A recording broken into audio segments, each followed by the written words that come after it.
Hello दोस्तों, कैसे हैं आप सभी लोग। आप सभी का स्वागत करता हूं फिर से अपने चैनल पर। जैसा कि आप सभी को पता है, हम AIB 18 की प्रिपरेशन कर रहे हैं और आप सभी कैंडिडेट काफ़ी अच्छी तरीके से अपने एग्ज़ाम की तैयारी कर रहे होंगे।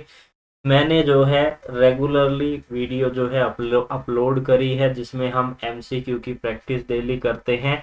तो आप मेरी आज की जो वीडियो है उसके साथ साथ प्रीवियस वीडियो की भी रिवीजन कीजिए, ताकि आप ज़्यादा से ज़्यादा क्वेश्चंस को कवर कर पाए, क्योंकि एग्ज़ाम काफ़ी नज़दीक आ गया है और अब आपको जो है प्रैक्टिस करना बहुत ही ज़रूरी है। वीडियोस को बार बार देखिए, क्वेश्चन को बार बार रिपीट कीजिए, ताकि आपके मन में बिल्कुल अच्छे से वो क्वेश्चन छप जाए। अगर आपको एज इट इज क्वेश्चन पूछा जाता है तो आपका बिल्कुल भी जो है क्वेश्चन गलत नहीं होना चाहिए। और मैं ये भी कहना चाहता हूँ, जो भी नए कैंडिडेट हमारे साथ जुड़े हैं उन सभी का तहे दिल से शुक्रिया। वो AIB की तैयारी काफ़ी अच्छी तरीके से इस वीडियो में कर पाएंगे। इसके अलावा जो कैंडिडेट हमारे साथ जुड़े हुए हैं, कंटिन्यू रेगुलरली हमारी वीडियोस को देख रहे हैं, उन सभी का भी तहे दिल से शुक्रिया करता हूँ। अब हम स्टार्ट करते हैं। सबसे पहला हमारा इंपॉर्टेंट क्वेश्चन क्या कह रहा है। The governor of the state is appointed by the president on the advice of. किसकी एडवाइस पर प्रेसिडेंट के द्वारा अपॉइंटमेंट किया जाता है स्टेट के गवर्नर का। पहला ऑप्शन क्या कह रहा है, प्राइम मिनिस्टर। सेकंड ऑप्शन कह रहा है वाइस प्रेसिडेंट। थर्ड ऑप्शन कह रहा है चीफ मिनिस्टर। फोर्थ ऑप्शन कह रहा है चीफ जस्टिस। हिंदी में क्या इसका अर्थ है, राज्य के राज्यपाल की नियुक्ति राष्ट्रपति के द्वारा किसकी सलाह पर की जाती है। पहला ऑप्शन है प्रधानमंत्री। दूसरा ऑप्शन है वाइस प्रेसिडेंट, यानी कि उपराष्ट्रपति या फिर उपाध्यक्ष हम इसे कहते हैं, मुख्यमंत्री या फिर मुख्य न्यायाधीश। तो किसके द्वारा किया जाता है, तो ये जो अपॉइंटमेंट है वो किया जाता है किसके द्वारा, प्राइम मिनिस्टर के द्वारा। प्राइम मिनिस्टर की एडवाइस पर प्रेसिडेंट के द्वारा स्टेट के गवर्नर की नियुक्ति की जाती है। अब हम बात करते हैं हमारे अगले इंपॉर्टेंट क्वेश्चन के बारे में। क्या कह रहा है, इसको समझते हैं। The president give his resignation to, यानी कि जब भी राष्ट्रपति अपना इस्तीफा देते हैं तो वो किसको देते हैं। पहला ऑप्शन है चीफ जस्टिस। सेकंड ऑप्शन है पार्लियामेंट। थर्ड ऑप्शन है प्राइम मिनिस्टर। फोर्थ ऑप्शन है वाइस प्रेसिडेंट, यानी कि मुख्य न्यायाधीश, संसद, प्रधानमंत्री और उपराष्ट्रपति। किसको दिया जाता है प्रेसिडेंट का रेजिग्नेशन। तो ये जो रेजिग्नेशन है वो दिया जाता है वाइस प्रेसिडेंट को। वाइस प्रेसिडेंट को, इसलिए इसका जो फोर्थ ऑप्शन है बिल्कुल सही जवाब है। कौन सा पर्टिकुलर आर्टिकल है जो बात करता है प्रेसिडेंट के रेजिग्नेशन के बारे में, वो आर्टिकल कौन सा है, तो आर्टिकल नंबर 56 है। ये आपको यहाँ पर याद रखना है। जब बात करते हैं प्रेसिडेंट के टेन्योर की, यानी कि कितने ड्यूरेशन की अगर हम बात करते हैं, कितने समय सीमा के लिए वो यहाँ पर नियुक्त रह सकते हैं, तो 5 साल का जो समय सीमा है वो निर्धारित की गई है। बात करें प्रेसिडेंट के रेजिग्नेशन की, तो रेजिग्नेशन तो हम डिस्कस कर ही चुके हैं, वाइस प्रेसिडेंट को दिया जाता है। इनको हटाया जा सकता है, इनको किस तरीके से हटाया जा सकता है, इम्पीचमेंट के द्वारा। इम्पीचमेंट के द्वारा जो है इन्हें हटाया जा सकता है। इस बात को आपको याद रखिए, तभी हटाया जा सकता है अगर उनके द्वारा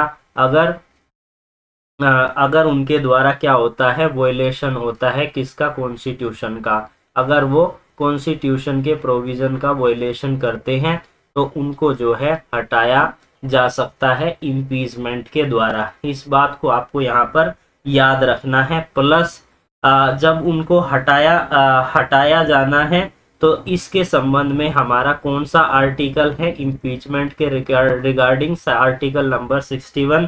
इसको भी आपको यहाँ पर याद रखना है। बात करते हैं इसकी क्या क्या क्वालिफिकेशन है, क्वालिफिकेशन क्या क्या है, इसके बारे में भी आपको जो है पता होना चाहिए कि इंडियन सिटीजन वो व्यक्ति होना चाहिए जो भी प्रेसिडेंट के रूप में नियुक्त होगा। इसके अलावा एज की बात करें तो एज यहाँ पर कितनी होनी चाहिए, एज यहाँ पर निर्धारित की गई है 35 ईयर। और इसके अलावा हम बात करें किस तरीके से यहाँ पर इलेक्शन होता है, तो उसको जो है क्वालिफाई होना होगा। क्वालिफिकेशन और क्या क्या है कि वो जो है people of house, house of people जो है पीपल ऑफ हाउस है, उसके लिए भी वो एलिजिबल होंगे, तभी वो एज ए प्रेसिडेंट नियुक्त किए जा सकते हैं। बात करते हैं अगले इंपॉर्टेंट क्वेश्चन के बारे में, क्या कह रहा है समझ लेते हैं। For what period does the vice president of India hold an office? 2 साल, 5 साल, 6 साल या till the age of 65 year? Bharat के उपराष्ट्रपति कितने समय के पद तक रह सकते हैं? पहले ही हम इस पर डिस्कशन कर चुके हैं, तो इसका जो सेकंड ऑप्शन है बिल्कुल करेक्ट आंसर है। तो ये यहाँ पर गलत हो गया है, इसको आप ठीक कर लीजिए, यहाँ पर 2 साल जो है लिख लीजिए, इसका जो फर्स्ट ऑप्शन है। बात करते हैं अगले इंपॉर्टेंट क्वेश्चन के बारे में, क्या कह रहा है इसको समझ लेते हैं। Who among of the following hold an office during the pleasure of the president? यानी कि प्रेसिडेंट के प्लेजर के लिए कौन अपने ऑफिस को होल्ड करता है? फर्स्ट ऑप्शन है गवर्नर, सेकंड ऑप्शन है इलेक्शन कमिश्नर, थर्ड ऑप्शन है speaker of Lok Sabha, fourth option है प्राइम मिनिस्टर। हिंदी में इसका क्या अर्थ है इसको समझ लेते हैं, और कौन सा इसका सही और सटीक जवाब है उसके बारे में डिस्कस करेंगे। निम्नलिखित में से कौन राष्ट्रपति की मर्जी तक पद पर बना रहता है? तो इसका जो सही जवाब है वो है हमारा फर्स्ट ऑप्शन गवर्नर, यानी कि राज्यपाल। बात करते हैं अगले इंपॉर्टेंट क्वेश्चन के बारे में, क्या कह रहा है इसको समझ लेते हैं और कौन सा इसका सही जवाब है। बात करते हैं इस क्वेश्चन के बारे में। Which of the following is not true regarding the payment of the emoluments of the president? First option क्या कह रहा है? They can be reduce during the financial emergency. Second option कह रहा है they can show separately in the budget. Third option क्या कह रहा है? They are charge on the contingency fund of the India. And fourth option क्या कह रहा है? They do not required any parliamentary sanction. Hindi में इसका क्या अर्थ है? राष्ट्रपति की परिलब्धियों के भुगतान के संबंध में निम्नलिखित में से कौन सा कथन सत्य नहीं है? पहला ऑप्शन है वित्तीय आपातकालीन के दौरान इन्हें कम किया जा सकता है। दूसरा है बजट में इन्हें अलग से दिखाया जाता है। तीसरा ऑप्शन है इन पर भारत की आकस्मिकता निधि का भार डाला जाता है। और फोर्थ ऑप्शन है उन्हें किसी भी संसद की मंजूरी की आवश्यकता नहीं होती है।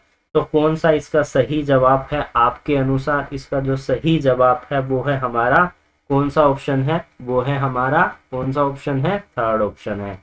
तो इसका जो थर्ड ऑप्शन है बिल्कुल सही जवाब है। यहाँ पर नहीं पूछा है कि कौन सा ट्रू स्टेटमेंट नहीं है।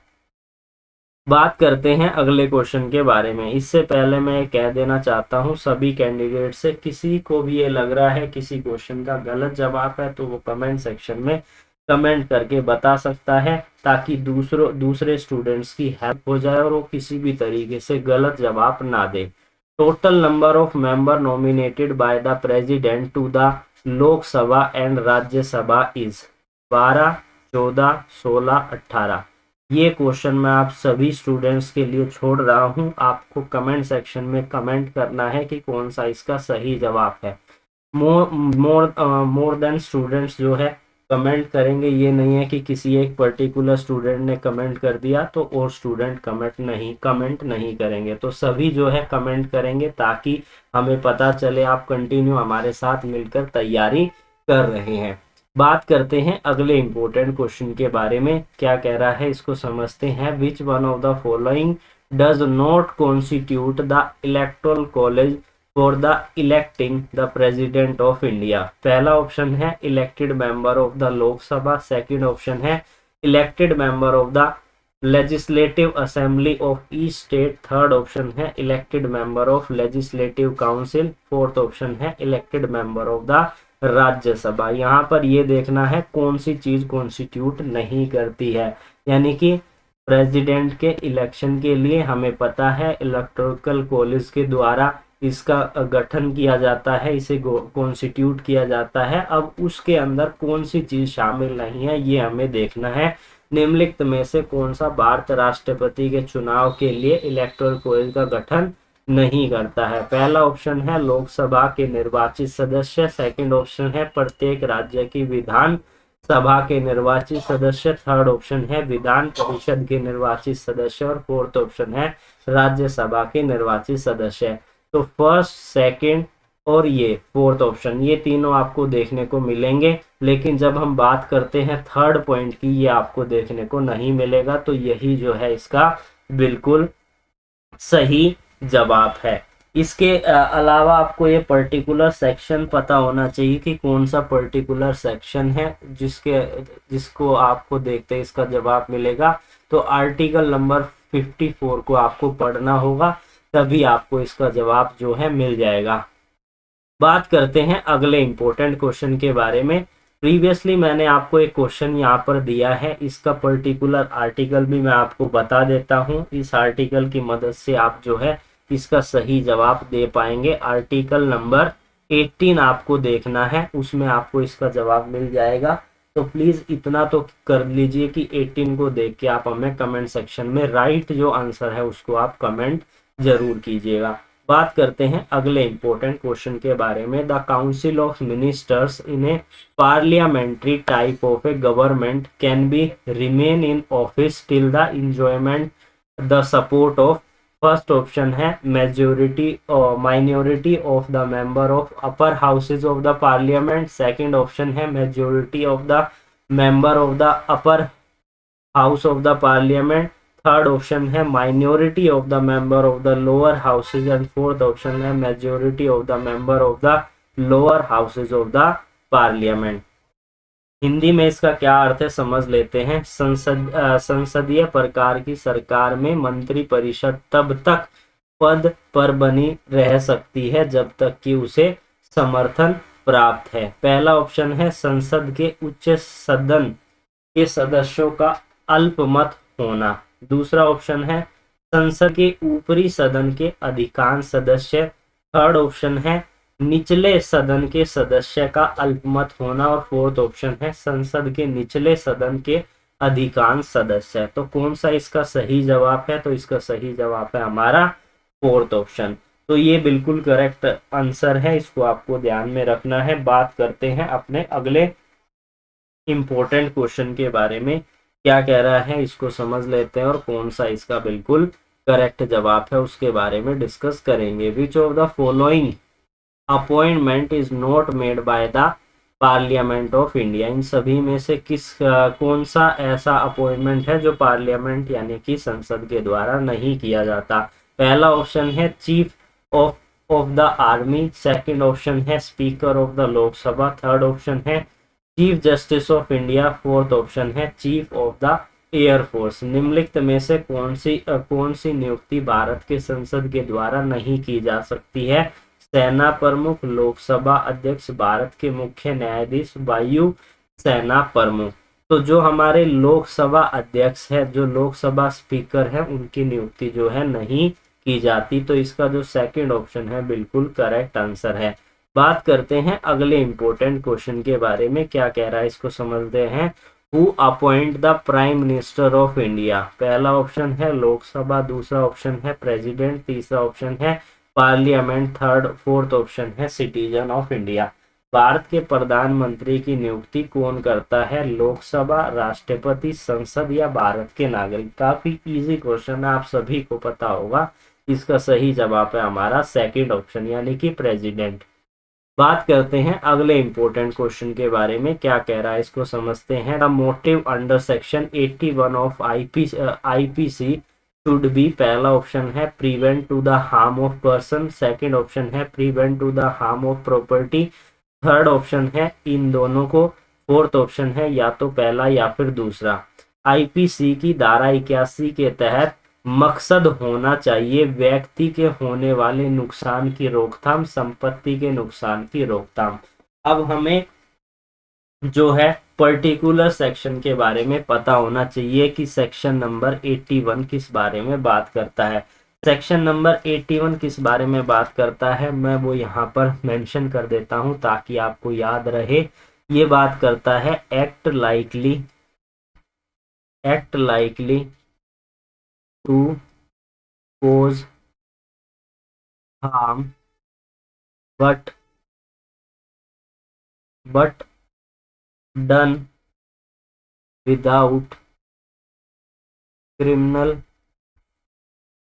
इंटेंशन या intent and to prevent other harm.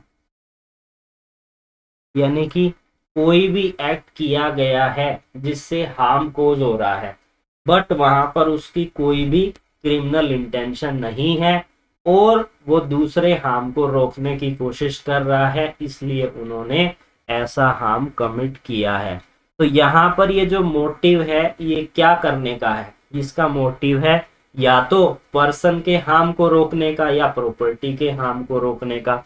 तो इसका जो फोर्थ ऑप्शन होगा बिल्कुल इसका सही जवाब है। बात करते हैं अगले इंपॉर्टेंट क्वेश्चन के बारे में, क्या कह रहा है इसको समझ लेते हैं। Infancy is an exception has been provided under. पहला ऑप्शन है section number 80, section number 81, section number 82, section number 83 और आईपीसी। यानी कि आईपीसी से ये क्वेश्चन लिया गया है, आईपीसी से हमारा ये क्वेश्चन लिया गया है। अब ये पर्टिकुलर सेक्शन आपको पता होने चाहिए।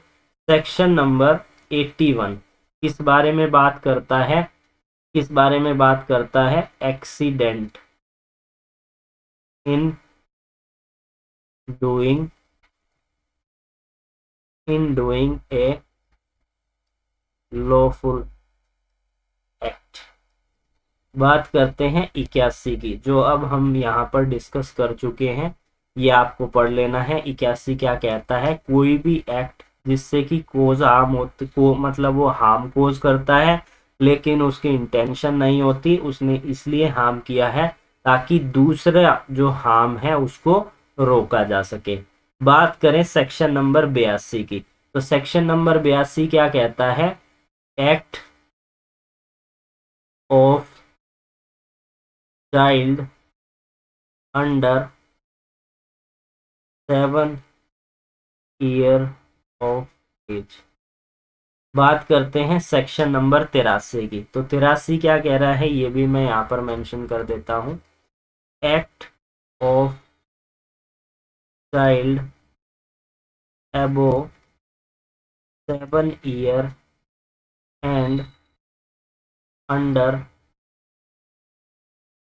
12 ईयर ऑफ immature अंडरस्टैंडिंग। तो ये चीजें जो हैं इस सेक्शन में की गई हैं। तो इनसैनिटी का क्या मतलब होता है, हिंदी में इसका क्या अर्थ है, शेष अवस्था को एक अपवाद के रूप में प्रदान किया गया है। अब जब हम शेष अवस्था पढ़ते हैं तो हमें पता चल जाता है ये बात कर रहा है 7 ईयर्स ऑफ एज के अंडर के बच्चे की। तो इसका जो पर्टिकुलर आंसर होगा वो होगा हमारा सेक्शन नंबर 82।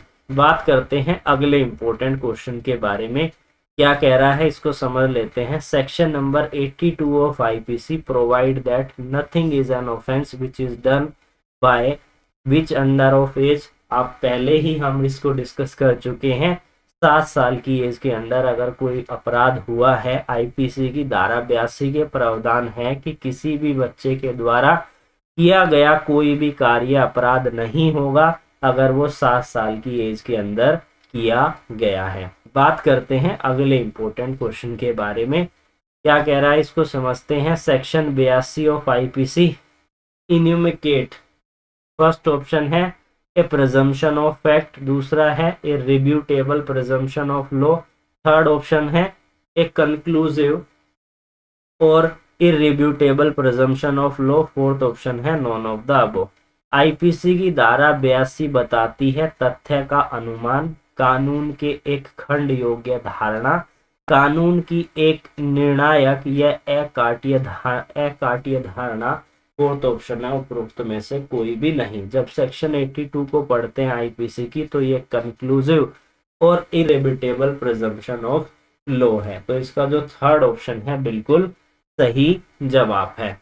बात करते हैं अगले इंपॉर्टेंट क्वेश्चन के बारे में, क्या कह रहा है, a person is says to be partly incapable under section 83 if he is age यानी कि वो इनकैपेबल है।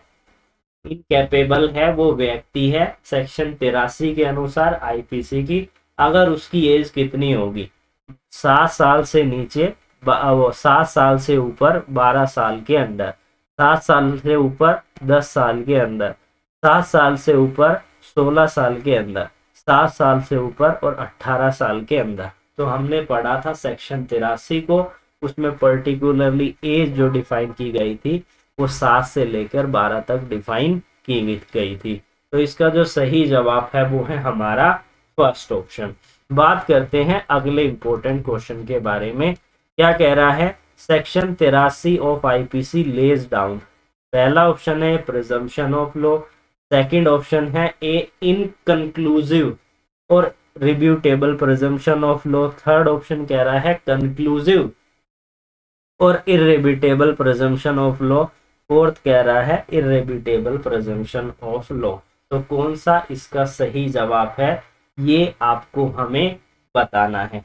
तो कौन सा इसका सही जवाब है, इसका सही जवाब कौन सा है ये आपको हमें कमेंट सेक्शन में कमेंट करके बताना है। ये क्वेश्चन भी मैं आप सभी के लिए छोड़ रहा हूँ, इसमें थोड़ा सा सर्च करना पड़ेगा तभी आप इसका जवाब हमें दे पाएंगे। बात करते हैं अगले इंपॉर्टेंट क्वेश्चन के बारे में। क्या कह रहा है इसको समझ लेते हैं। Section 82 of IPC laid down the rule of Holi incapable, partly incapable, both या फिर फर्स्ट या सेकंड। वहां पर क्या कहा गया था सेक्शन नंबर 82 के अंदर कि 7 साल के अंदर अगर बच्चा है तो उसने अगर कोई भी ऑफेंस किया है तो वो पनिशेबल नहीं होगा, तो वो होली इनकैपेबल है, पूरी तरीके से असमर्थ है, पूरी तरीके से असक्षम है। तो इसका पहला जो है बिल्कुल सही जवाब है। बात करते हैं अगले इंपॉर्टेंट क्वेश्चन के बारे में। क्या कह रहा है इसको समझ लेते हैं। अंडर सेक्शन 82 और 83 of IPC A offence is punishable if it is done by the child.